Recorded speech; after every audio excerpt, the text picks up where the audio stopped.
जिस प्रोग्राम में हम लोग गए थे उसका नाम ही था सशक्त बेटी समृद्धि बिहार। शौचालय है मेरी स्कूल का, वहाँ का गेट टूटा हुआ है। क्या सरकार हम लोग को तो सारी सुविधाएं दे रही हैं। 25,000 फर्स्ट आने पे इंटर में दे रही हैं, फिर इसके बाद बीए में 50,000 दे रहे हैं। क्या वो 20 और 30 रुपये का मेरे लिए विस्पर नहीं कर सकते हैं? इस वक्त हम उसी हिम्मत वाली लड़की के घर पर पहुंच चुके हैं जिन्होंने ये चैलेंज दिया और डटकर और हिम्मत के साथ उन्होंने एक बिहार के सीनियर आईएएस अधिकारी से अपने हक की लड़ाई, अपने हक की मांग पूरी छात्राओं के लिए मांग लिया। सबसे पहले रिया से बात करने से पहले हम उनके घर को दिखा लेते हैं। आप देखिए कि ये पूरा रिया का घर है। ये पहला कमरा है, इसको कमरा ना कहें, हालांकि ये जब अमूमन छोटे घर होते हैं तो कमरा ही बन जाता है। ये एक तरह से कहिए कि ये बरांडा है और ठीक बरांडा के बाद देखिए एक हॉल है और इसी में आप ठीक अभी हमारे सामने देख सकते हैं वही जाबाज, वही हिम्मत वाली लड़की जिन्होंने पूरे बिहार की बेटियों का नाम जो है वो रोशन कर दिया है और इस वक्त पूरे इंटरनेट मीडिया पर जो है ये सुर्खियों में है, चर्चा का विषय बना हुआ है। सबसे पहले तो बहुत स्वागत है द न्यूज़ 15 में आपका। आप लोग का भी स्वागत है। ये बताइए कि इतना हिम्मत आपने कैसे जुटाया, जहां एक आईएएस अधिकारी से उससे ठीक एक पोस्ट नीचे वाले अधिकारी को बात करने में डर लगता है, वो जी में जी करते हैं, जी हुजूरी करते हैं। आप एक नॉर्मल सी छात्रा होकर कि आप सीधे तौर पर उनसे इतना बड़ा सवाल आपने कैसे किया? क्या हुआ कार्यक्रम के दौरान? क्या कुछ मांगे आपने रखी और क्या हुआ, ये विस्तार से हमें बताइए। देखिए, सबसे पहले तो जिस प्रोग्राम में हम लोग गए थे उसका नाम ही था सशक्त बेटी समृद्धि बिहार। तो वो जो प्रोग्राम रखा गया था वो खास कर वो लड़की लोग के लिए ही रखा गया था, जो कि अपनी बातों या कोई भी समस्या है तो वहाँ पे बताने के लिए। तो और भी काफ़ी ज़्यादा स्लम मतलब और भी लोग आई हुई थी जगह जगह से। तो वो लोग का डिमांड था, जैसे वो लोग दूसरी मोहल्ला से थी और लोग फिर पता नहीं कहाँ कहाँ से थी। तो वो लोग का कहना था कि मैडम मेरी जो शौचालय है मेरी स्कूल का, वहाँ का गेट टूटा हुआ है। फिर अचानक से लड़के घुस जाते हैं, हम पानी कम पीते हैं ताकि हमें टॉयलेट ना जाना पड़े। तो मैडम बोले कि बताइए आपका घर में क्या अलग अलग सबका शौचालय है? मैडम बोली। तो इसी टॉपिक पे मैंने बोला कि मैम क्या सरकार हम लोग को तो सारी सुविधाएं दे रही हैं। 25,000 फर्स्ट आने पे इंटर में दे रही हैं, फिर इसके बाद बीए में 50,000 दे रहे हैं। क्या वो 20 और 30 रुपये का मेरे लिए विस्पर नहीं कर सकते हैं हम सभी लोग के लिए? क्योंकि सब लोग का ये भी था, सब लड़की लोग का बात ही पे मैंने ये जवाब दिया, क्योंकि और लड़की लोग बोल रही थी कि हम लोग जाते हैं मासिक धर्म के दौरान तो वहाँ पे काफ़ी सारी समस्या होती हैं। हाँ, क्योंकि अब मिडिल क्लास के जो लोग हैं वो पैसा लेकर भी तो नहीं जाती हैं, तो अचानक से अगर इनका कोई डेट नहीं रहता है कभी भी आ जाते हैं। हाँ, तो मैडम का ही बात पे मैंने ये बोला था कि क्या सरकार हम लोग के लिए इतना सुविधा दे रही हैं और क्या 20 और 30 रुपये के विस्पर नहीं दे सकती हैं सब लड़कियों को? यही था। तो फिर मैडम का आपने, हालांकि सब लोग ये जानते हैं, सबने देखा, तो आपसे हम जानना बेहतर समझेंगे कि मैडम ने इस पर क्या जवाब दिया था। वहाँ पर आप थी, सब लोग आश्चर्यचकित हो गए थे। एक आईएएस अधिकारी जो कि बहुत सीनियर आईएएस अधिकारी है, उन्होंने जवाब दिया। सबसे पहले जो मैडम ने जवाब दिए कि तुम कल को जूता मांगोगी, परसों जीन्स मांगोगी, लेकिन जो तीसरा सवाल मैडम ने बोली थी वो मैंने ध्यान से वहाँ सुना नहीं था। आप ही लोग की तरह और लोग आए थे, इन्हों से वो लोग से हमें पता चला कि मैडम ने कॉन्डम का नाम भी लिया है। तो मैं यहाँ पे समझ नहीं पाई थी कि मैडम क्या बोली, लेकिन फिर जब हर लोग से पता चला तो मैं वीडियो सही से देखी, तब मैडम ने ये बात बोली थी कि कल को शादी के बाद आरोग्य मांगोगी। तो की भी बात उन्होंने, हाँ, और जो मेरी टीमें थी उसने भी ये बात, खैर टीम के बारे में मैं बोलना चाहूँगी कि जितनी भी लड़कियाँ थी वहाँ पे सब सही प्रश्न किए थे और मैडम को यहाँ पे काम था ध्यानपूर्वक सुनना, ना कि सब बच्चियों का बात का उल्लंघन करना या फिर जवाब देना। अगर कोई भी लड़की, हम थे या और लोग भी थी, वो लोग शौचालय अगर मान लीजिए कि वो लोग बोली तो तुरंत मैडम शौचालय तो दे ही नहीं दी। अगर हम भी गए तो तुरंत में मैडम विस्पर दे ही नहीं दी थी। तो मैंने खुद के लिए नहीं बोला, क्योंकि 30-20 रुपया कोई बड़ा बात नहीं है, वो हम लोग हमेशा खुद से ही खरीदते हैं। लेकिन मेरी जैसी जो हज़ारों लड़कियां हैं यहाँ जो मेरी स्लम बस्ती हैं, वहाँ खास कर देखिएगा, ज़्यादातर लोग ऐसे हैं जो कि ठेला चलाते हैं या रिक्शा चलाते हैं।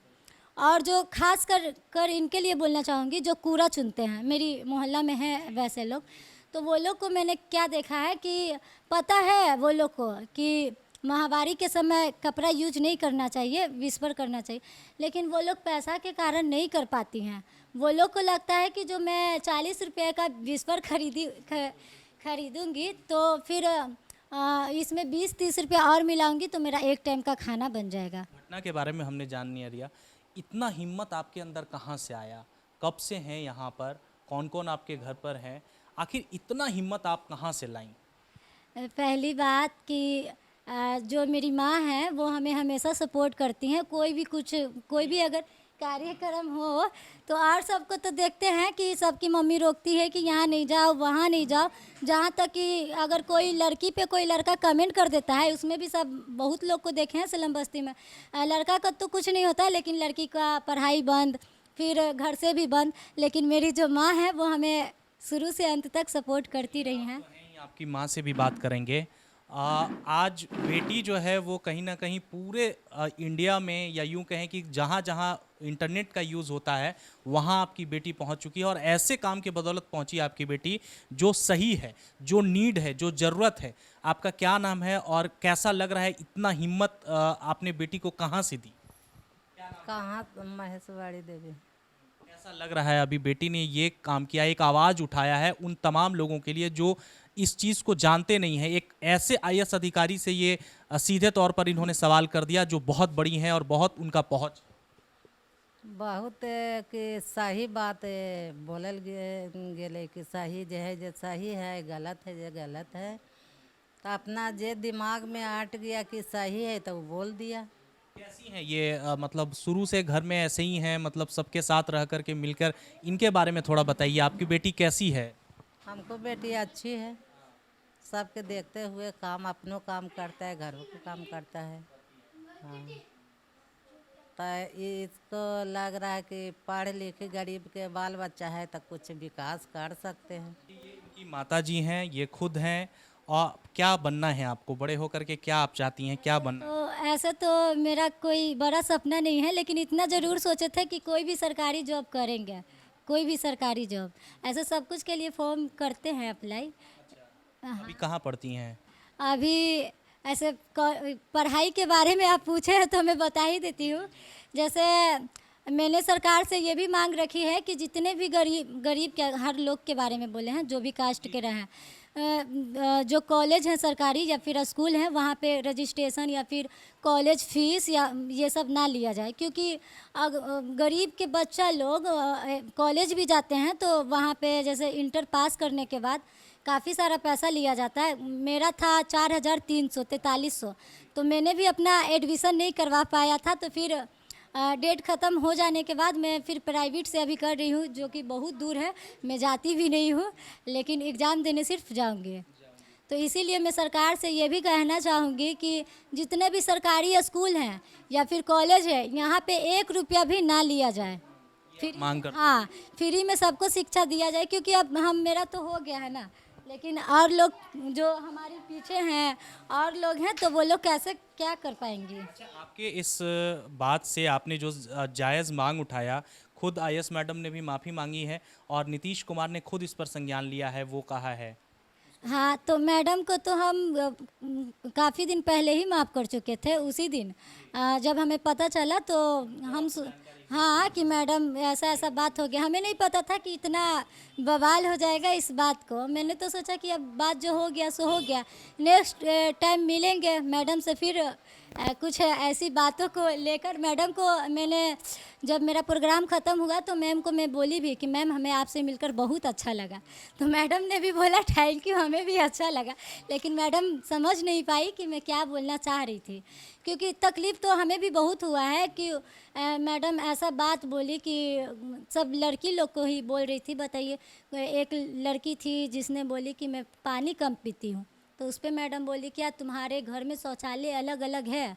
तो उसी पे मैं और लोग भी बोली थी विस्पर के बारे में, तो मैडम का मैं जवाब सुनकर जो मैडम बोल रही थी जिस टाइप से, इसी पे मैंने ये बात बोला। जी अच्छा, ये बताइए कि कौन कौन है घर पर, कैसे रहती हैं, कि क्या क्या है घर पर, कौन लोग हैं? अच्छा बता देते हैं। मेरे भैया हैं, मेरे 3 भाई हैं। तो एक भाई है जो बोल नहीं पाते हैं, और एक भाई है जो कि पूरा घर को देख रहे हैं। मेरे पापा जी कुली थे, तो वो 2020 में डेट कर गए।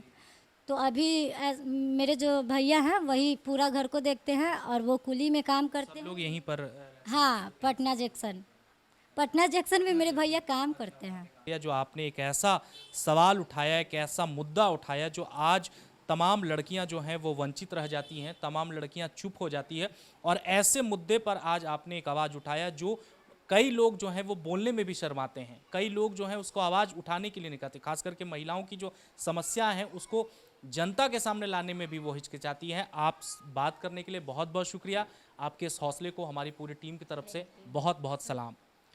तो साफ तौर पर देखिए, वही ये जाबाज बेटी है, पटना की बेटी है, जो संघर्ष के साथ आज यहाँ तक पहुँची है। आज ये पूरी तरह से सेलिब्रिटी बन चुकी है, और इस वक्त ये पूरे भारत में जो है वो सुर्खियाँ में पहुँच चुकी है। न्यूज़ के सबसे पहले पन्ने पर अभी सिर्फ और सिर्फ इन्हीं का नाम छाया है। इनके हौसला अफजाई के लिए सलाम। पूरे टीम की तरफ से आपको बहुत बहुत शुक्रिया, धन्यवाद। तो इस अपने सहयोगी गोविंद के साथ मैं देवाशीष कुमार, पटना।